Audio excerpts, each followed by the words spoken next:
Bismillahirrahmanirrahim. Jadi menggantung hati sepenuhnya pada Allah itu adalah nama lain dari bertawakal ya. Jadi makna tawakal itu apa jemaah sekalian? Makna tawakal itu kata para ulama adalah kejujuran hati yang menyandarkan sepenuhnya ya kepada menyandarkan sepenuhnya kepada Allah Subhanahu wa taala di dalam meraih manfaat dan juga menolak bahaya baik di dunia maupun di akhirat. Ya, dan juga keyakinan bahwasanya tidak ada yang memberi dan mencegah ya, tidak ada yang mematikan dan menghidupkan selain Allah Subhanahu wa taala. Ini adalah definisi dari tawakal. Jadi kalau hati kita jemaah sekalian itu menyandarkan hati, jadi mengandalkan Allah di dalam meraih manfaat dan juga menolak keburukan di dunia sampai dengan akhirat, itulah hakikat dari tawakal. Disertai dengan melaksanakan usaha-usaha yang memang dihalalkan dan juga disyariatkan di dalam Islam. Kemudian bagaimana caranya untuk bisa menyandarkan hati gitu ya kepada Allah Subhanahu wa taala. Atau bagaimana bisa bertawakal pada Allah. Yang pertama adalah ya kita harus tahu bahwasannya Allah sendiri, Allah Subhanahu wa taala yang telah menciptakan kita, menciptakan semua alam semesta jagat raya, kemudian termasuk menciptakan semua kebutuhan hidup kita. Bahkan sebelum kita lahir itu sudah Allah cukupi semua, ternyata dialah yang memerintahkan kita untuk tawakal kepadanya. Kita walaupun sudah bisa berdikari, bisa mandiri, kita tidak boleh ya berlepas diri dari bertawakal kepada Allah Subhanahu wa taala. Allah sendiri yang memerintahkannya dalam firman-Nya, wa 'alallahi fatawakkalu in kuntum mu'minin. Jadi hanya kepada Allah lah kalian harus bertawakal jika kalian beriman. Dan juga Allah berfirman, wa 'alallahi falyatawakkalul mu'minun. Hendaknya orang-orang beriman itu hanya bertawakal kepada Allah Subhanahu wa taala. Kemudian wa 'alallahi falyatawakkalul mutawakkilun. Dan orang-orang yang bertawakal hendaknya selalu bertawakal kepada Allah Subhanahu wa taala. Dan juga wallahu yuhibbul mutawakkilin. Allah cinta kepada orang-orang yang bertawakal. Jadi kalau kita sudah tahu ini adalah perintah Allah dan sanjungan Allah serta cinta Allah pada orang-orang yang bertawakal dan menyandarkan hatinya pada Allah, maka insya Allah ini akan membuat kita mau menyandarkan selalu segala urusan kita kepada Allah Subhanahu wa taala. Setelah kita berusaha intinya seperti itu ya. Kemudian kita juga harus tahu bahwasannya Allah itu maha kuasa. Jadi kita harus meyakini yang kedua ya, agar kita bisa menyandarkan hati kepada Allah, bahwasanya Allah itu maha kuasa terhadap segala sesuatu. Bahkan memberikan sesuatu yang memang orang lain tidak bisa memberikannya, Allah bisa. Menolak segala sesuatu yang orang lain, manusia seluruh dunia, seluruh makhluk tidak bisa menolak bahaya dari kita, Allah Subhanahu wa taala bisa. Nah, kalau itu kita yakini benar-benar, maka kita bisa masuk ke dalam tawakal kepada Allah. Kemudian kita juga harus menyadari sebagai hamba Allah ini adalah sebagai hamba yang lemah, nggak bisa memenuhi kebutuhannya sendiri tanpa pertolongan dari Allah.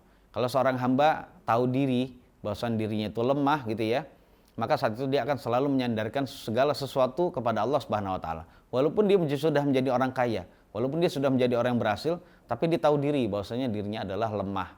Ya, diri yang dia miliki itu tidak memiliki atau tidak berarti apa-apa. Seandainya Allah Subhanahu wa taala tidak menghendaki kebaikan bagi dia, dia akan hatinya selalu tertambat kepada Allah, selalu bersandar kepada Allah, selalu ingin mendapatkan kebaikan dari Allah dan juga tertolak dari segala macam keburukan di dunia sampai dengan di akhirat.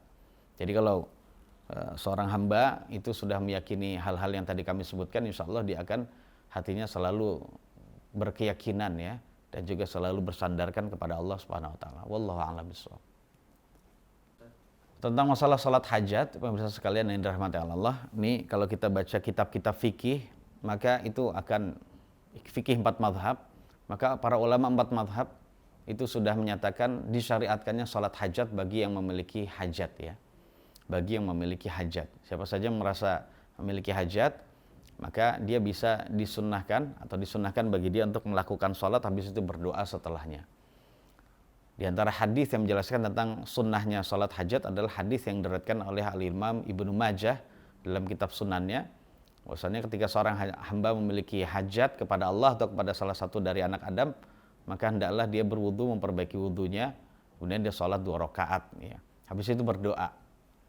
Setelah itu berdoa menyebutkan hajatnya itu tadi ya. Kemudian pemirsa sekalian yang dirahmati oleh Allah Subhanahu wa taala, itu memang hakiki ya, tertulis dalam kitab-kitab fikih demikian. Dan di antara para ulama ahli fikih itu juga ada yang ahli hadis gitu ya. Ada yang juga yang ahli hadis. Ini istilahnya mayoritas ulama mengatakan bahwasannya disyariatkan sholat tasbih.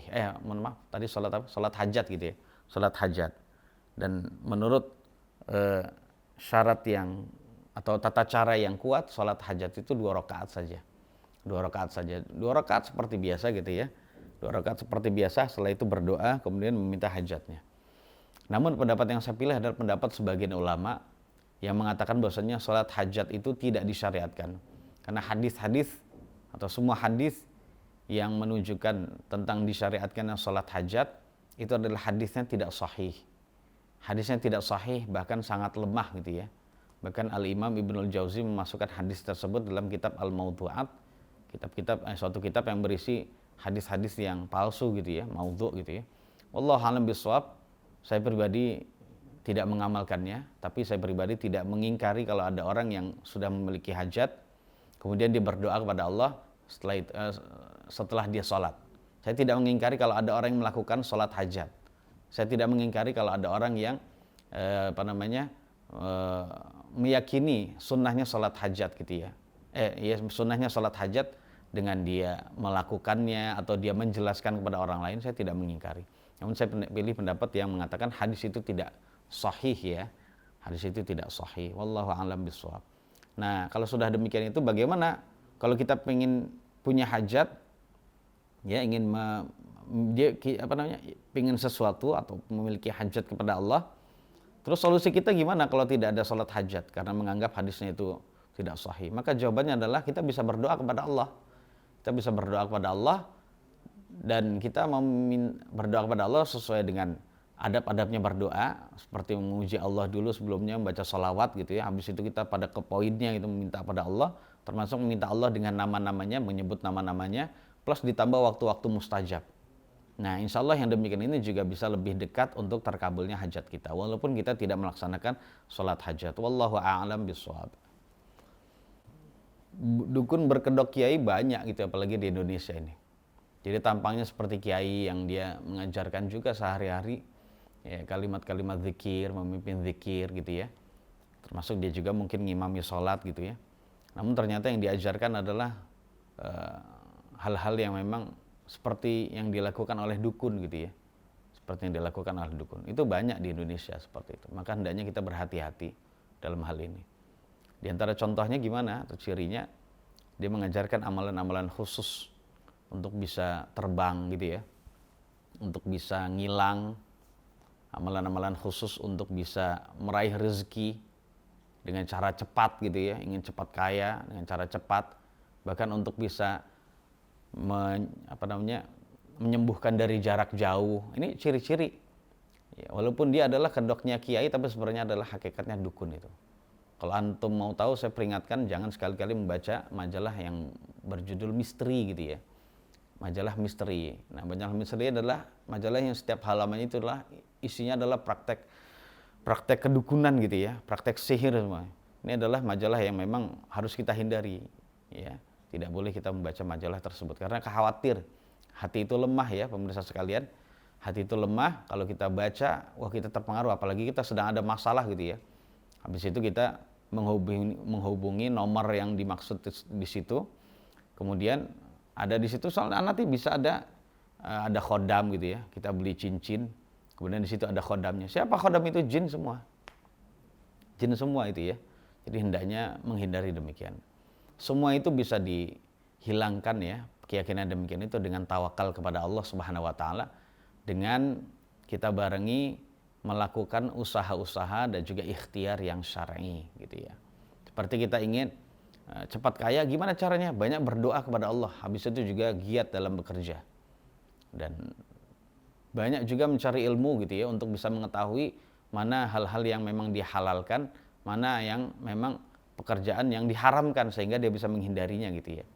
Jadi seperti itu keadaannya. Ini adalah solusi. Makanya hendaknya berhati-hati. Dan termasuk diberikan amalan-amalan yang memang tidak ada sunnahnya, hendaknya kita tidak usah melakukannya. Nah, contohnya untuk membaca zikir la ilaha illallah sebanyak 5.000 kali. Kok dia tahu hitungan 5.000 kali itu dari mana gitu ya. Siapa yang menentukan gitu? Padahal la ilaha illallah itu adalah ibadah. Ya, ibadah. Kalau kita katakan orang mengucapkan la ilaha illallah, ya udah itu adalah ibadah, dia sedang beribadah. Nah, ibadah itu harus ada contohnya, termasuk contoh dari Nabi itu adalah tata caranya. Ya. Kemudian jumlahnya seperti itu. Nah, jumlahnya kalau Nabi tidak pernah menentukan, kok dia sendiri menentukan 5.000, berarti menunjukkan jumlah yang seperti itu adalah tidak benar. Wallahu a'lam bishawab. Jadi hendaknya berhati-hati dalam hal ini.